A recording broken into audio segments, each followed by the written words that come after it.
Welcome back to Let's Make a Game, a channel about making computer role-playing games using the free program Twine and the Sugarcube format for Twine. In this video, I would like to show you yet another system of working out encumbrance, which is more complicated still. I'm going to be continuing with the project that I've been showing you for the last few videos, provisionally called Into the Hollow Earth.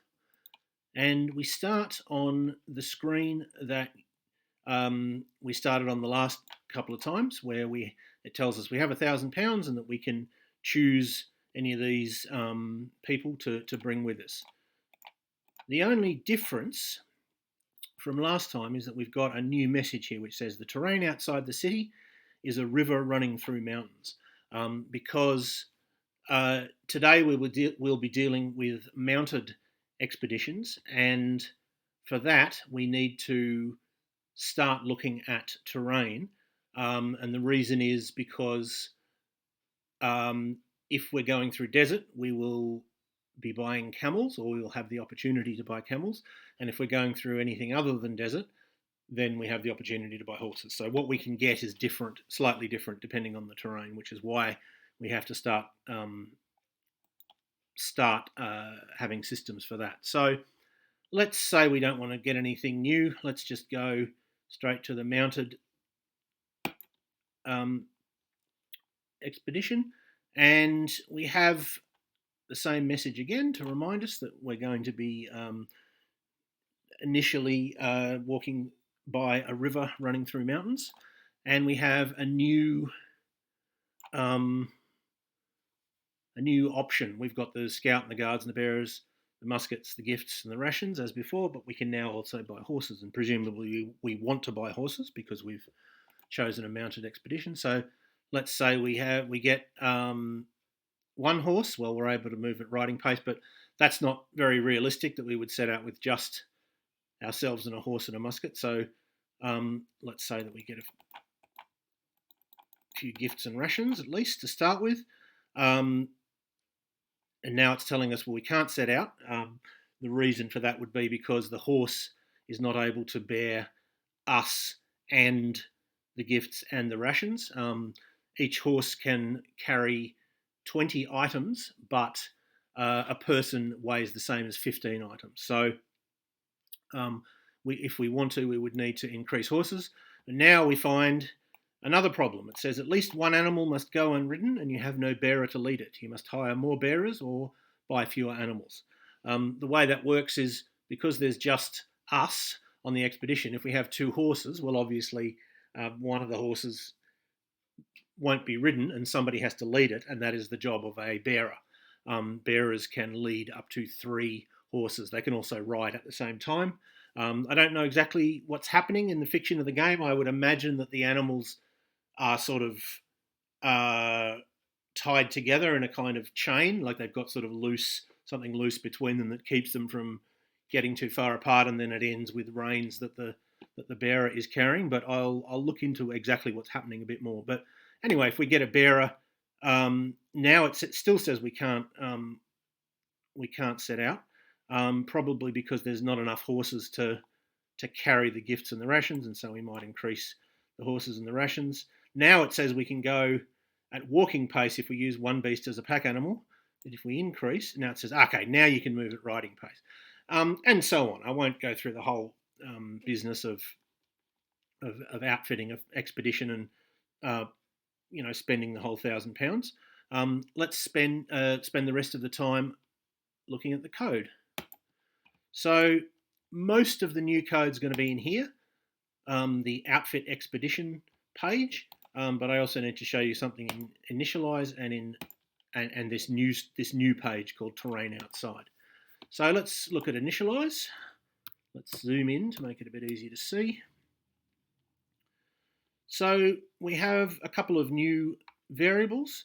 We have $TN, which is an array filled with the names of the different types of terrain that we might encounter in this game, and then I've changed quite a few of the names from what they're called in the original game, and I've got some notes there people are interested in that, and just for my own reference, if I need to go back and make sure I'm applying the right numbers to the right thing, because there's quite a lot of differences from the different terrain. Different terrain affects hunting. It affects how fast you move.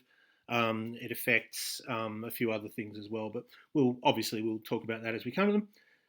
And we have to have a particular terrain. So we set $TS to be equal to a random number between 1 and tn.length minus 1. As I've discussed before, that dot length minus 1 means that it will look at this and say, well, there's 1, 2, 3, 4, 5, 6, 7 items other than the null one that's in slot 0. So I'm going to create a random number from 1 to 7. And if I change this, if I was to add or subtract terrains, I wouldn't have to change this number. It would just automatically be different. Whereas if I'd said 7 and then I added a terrain or changed a terrain, I would need to then change this, and I'd need to change any other place where we're generating a random terrain. So using that dot length minus 1 is a lot easier. So terrain outside, well, that just tells you what the terrain is. I've always done it with $TN square bracket $TS end square bracket rather than a number. It would be quicker to say if TS equals 3 or 4 or whatever, but doing it this way means that if I change the order of the terrain, or if I add or subtract, I don't have to go and change any numbers anywhere else. So we look at the TN array, which is the names of the terrain, and look at the slot corresponding to the variable TS. And if that is marsh or swamp, then just say the terrain outside the city is marsh, or the terrain outside the city is swamp. Otherwise, say the terrain outside the city is a river running through desert or mountains or jungle or whatever it is.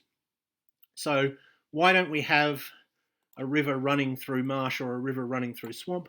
Well, that can't happen for the same reason that you can't have a river running through a lake. Marsh and swamp is itself water. It's sort of shallow water over sort of muddy ground, and maybe there's patches of dry land here and there, but it's mostly underwater. The difference, the way that I'm defining the difference is that a swamp has trees and a marsh doesn't have trees. So if it's any terrain other than marsh or swamp, it says there's a river. The reason I did that is because if there's a river, you have the option of buying canoes, and that gives you a third option, and more options are better. Mainly, the game will keep track of what terrain you've encountered. It will also keep track of whether there's a river or not, because that makes a difference. Or sometimes you might encounter lakes, which again make a difference in terms of access to water, which can be important if you're going into desert, and also actually just discovering lakes can get you points. So, but for now, there's really not much effect of this terrain. It's just whether you buy horses or buy camels. So let's have a look at Outfit Expedition. This is where most of the changes are. Again, we look at this reminder that $E tells us what we've chosen, and 1 is foot, 2 is mounted, 3 is canoe, and today we'll be looking at the situations where E is 2. So we scroll down. We're in the bit of the code which is to do with printing the items and printing the buttons to get more or less of them. And here are the ones that are relevant to us. So it's quite complicated. There's only one that's relevant to foot expeditions, and there's only one that's relevant to canoe expeditions, but there's 3 that's relevant to mounted expeditions. So if E equals 2 and Z equals 3, which is Z equals 3 means that we're dealing with canoes, well, we never print the option to buy canoes. If E equals 2 and Z equals 1, which means we're dealing with horses, and the terrain that we're in is desert, then we don't show horses. And if E equals 2 and Z equals 2, which is camels, and the terrain we're in is not desert, so that exclamation mark equals means is not equal to desert, then we don't show camels. In other words, we get to buy horses unless we're in the desert, in which case we get to buy camels, and we never, of course, get to buy canoes. So that's the first change. That's fairly straightforward. The complexity starts to come when we get to the bottom and we have the code that deals with whether the expedition as currently constituted can set out. So here is the code that deals with the situation where E equals 1. It's that much. The situation where E equals 3 is, where does it start? Yep, the situation where E equals 3 is this much, so a little bit more, quite significantly more, I suppose, really. The situation where E equals 2, which we'll be looking at in detail today, is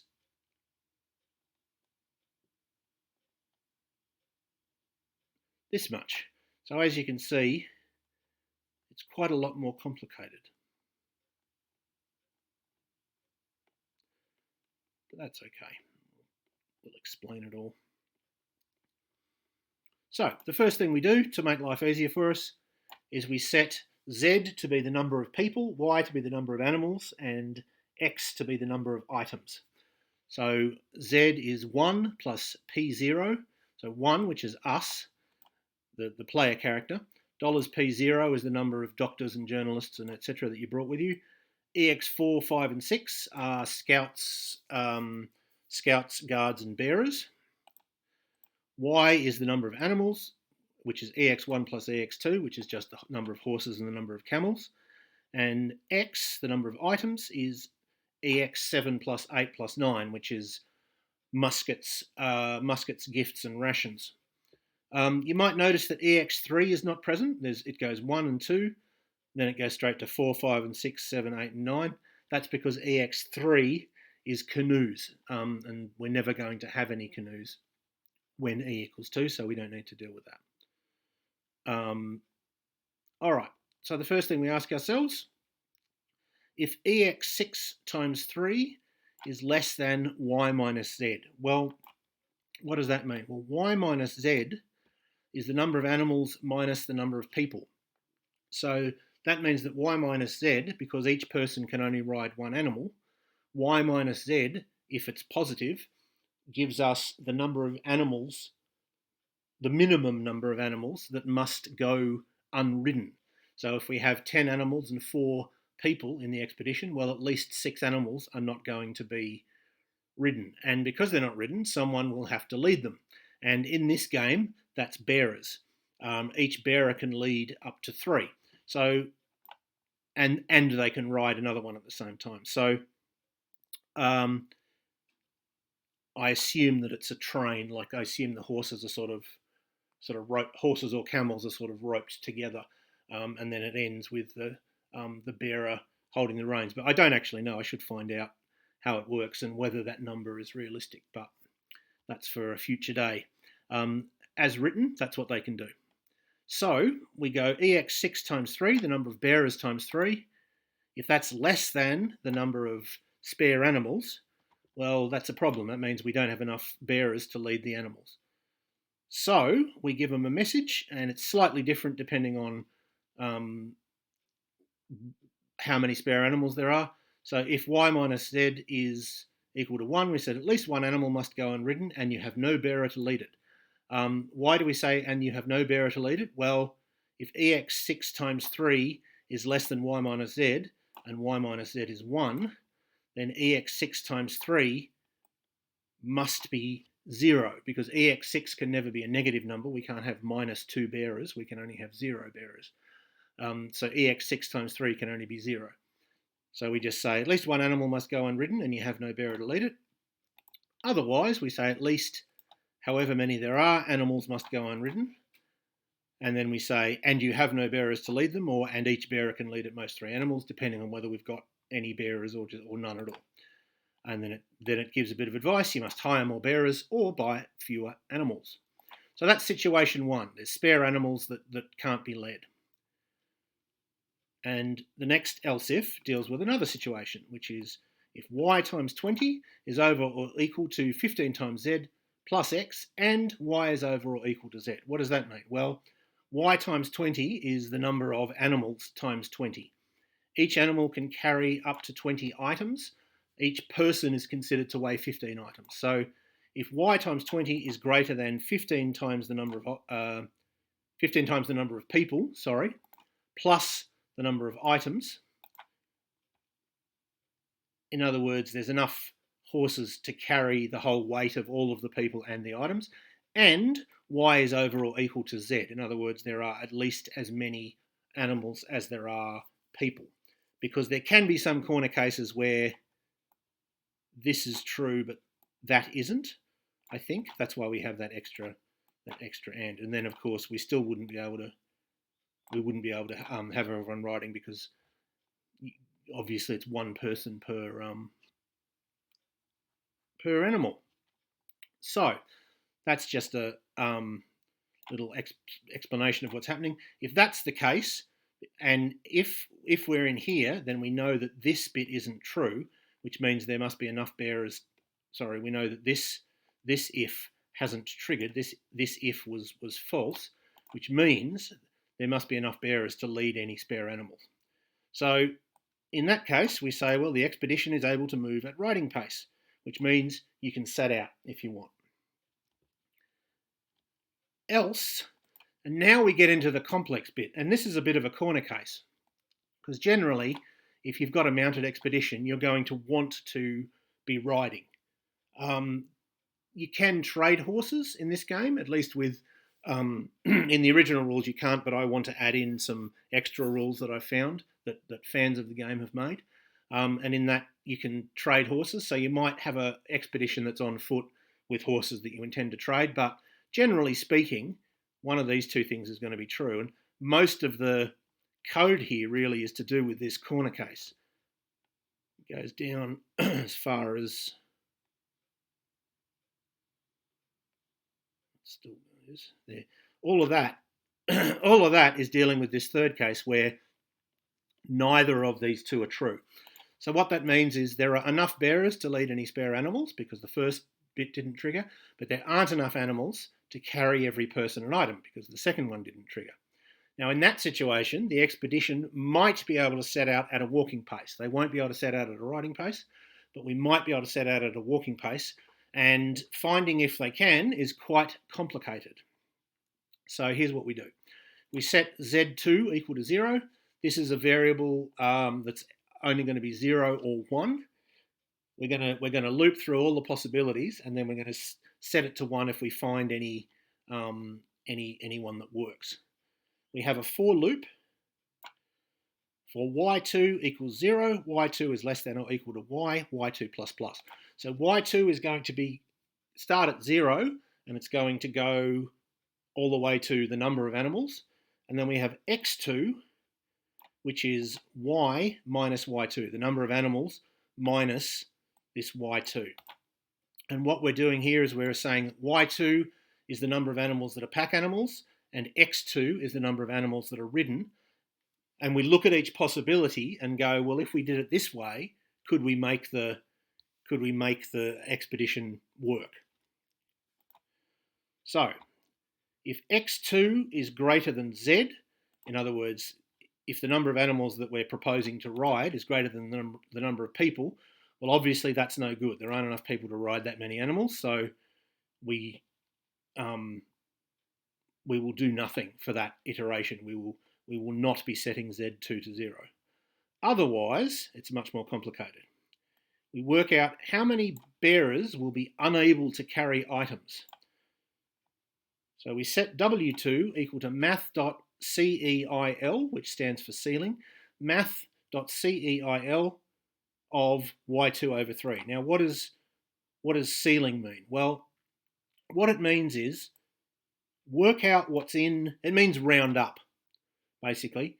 It means work out whatever's in this bracket, and then if it's not a whole number, round it up to the next whole number.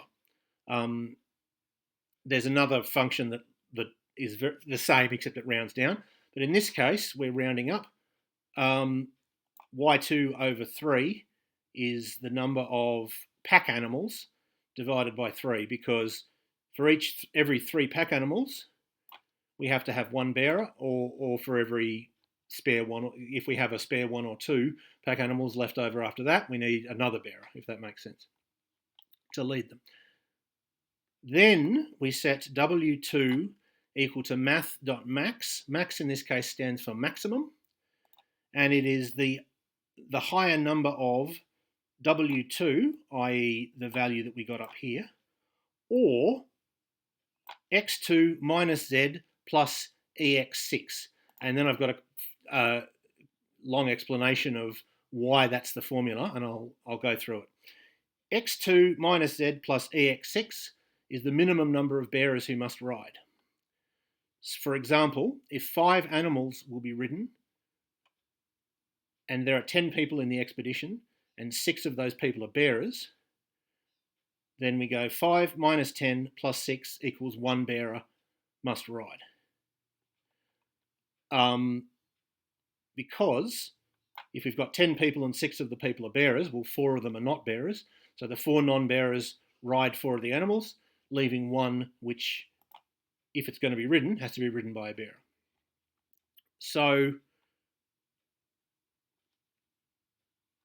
why does this work? Well, because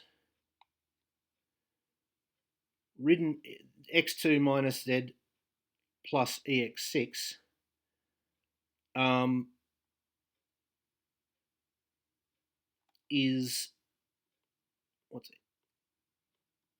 is the number of animals that will be ridden animals,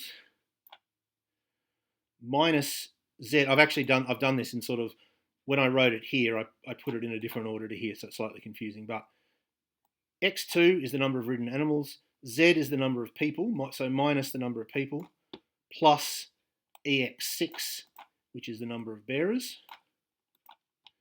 And then we turn minus people into minus bearers plus non-bearers, because of course the number of people in the expedition is the number of bearers and the number of people who are not bearers. So if we have ridden animals plus bearers plus non-bearers, well, the plus bearers and the minus bearers cancel each other out.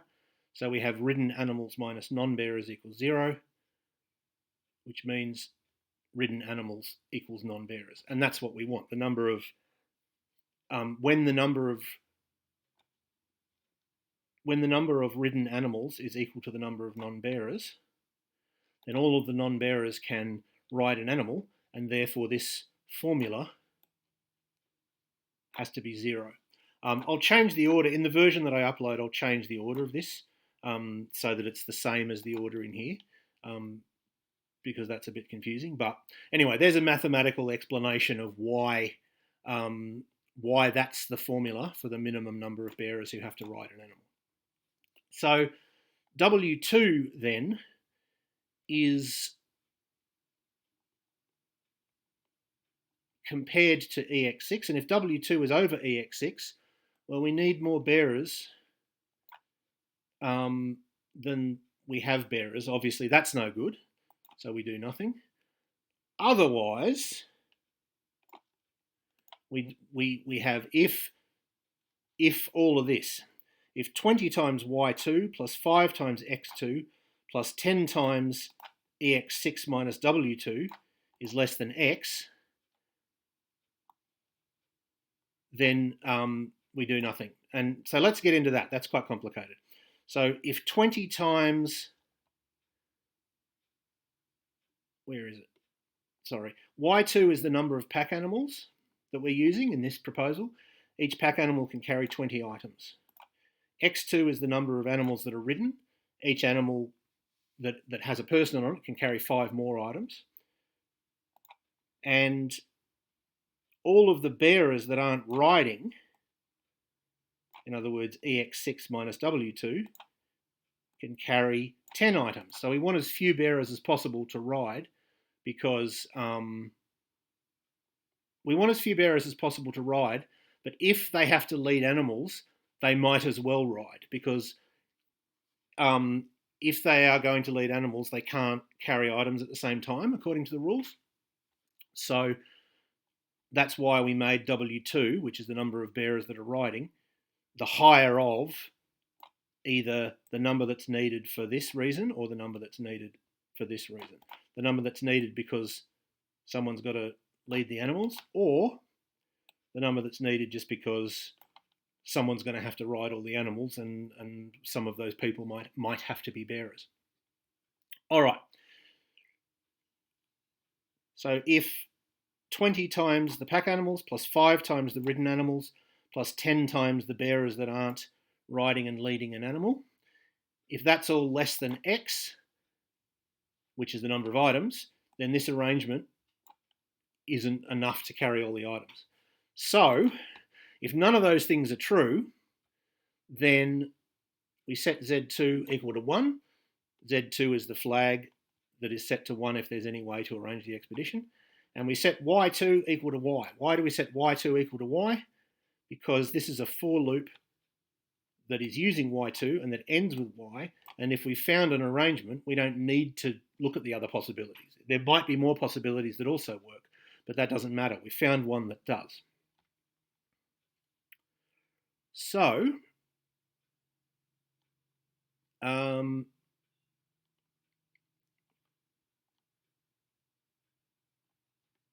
we are going to give them a message that says you can set out at walking pace. If X2 equals 1, which is one beast as a pack animal, and X2 is less than Y, in other words, if not every animal is a pack animal, then we give this message. The expedition can set out, but only at walking pace using one beast as a pack animal. Otherwise, we say the expedition can set out, but only at walking pace using X2 beasts as pack animals. Otherwise, we say the expedition can set out, but only at walking pace.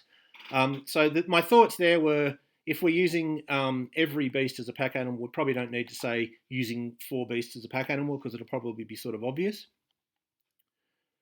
And otherwise, the difference is just 1 beast or X2 beasts. It's just grammar. And then there's a little message that says if you want to be able to move at riding pace, you'll need more animals, more bearers, fewer people other than bearers, and or fewer items to carry, because it's quite a complicated system. And then we just close off the ifs and we have the end of the for loop.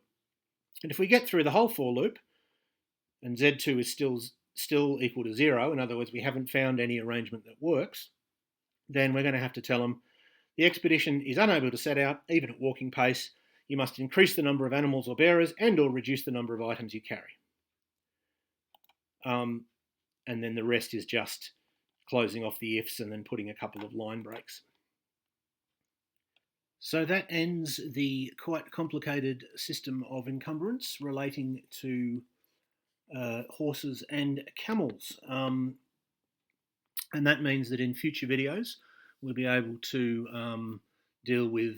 start to deal with the main part of the game, actually the actual expedition. So I hope that was useful or interesting to at least some of you, and I hope you will tune in next time.